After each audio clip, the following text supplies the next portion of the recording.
राज्याचे तब्बल 7 मंत्री उपमुख्यमंत्र्यांना भेटले, गणपत गायकवाड यांच्यावर कारवाईची मागणी. मराठवाड्यात लोकसभा जागवाटपावरून कुरघोडीचे राजकारण, महायुतीसह महाविकास आघाडीत निर्णय होईना. वेळ बदलते, अधिकाऱ्यांना सांगतो कुणाला सोडणार नाही, उद्धव ठाकरे कडाडले. टीम इंडियाने मोडला बेसबॉलचा माज, दुसऱ्या कसोटीत 106 धावांनी विजय अन साहेबांचा हिशोब चुकता.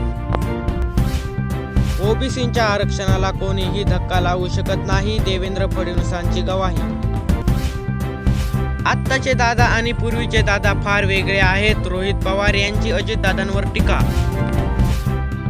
अशाच प्रकारच्या राजकीय घडामोडी पाहण्याकरिता चॅनलवर नवीन असाल तर चॅनलला आत्ताच सबस्क्राईब करा, जेणेकरून तुम्हाला नवीन येणारा व्हिडिओ सर्वात अगोदर पाहायला मिळेल. धन्यवाद.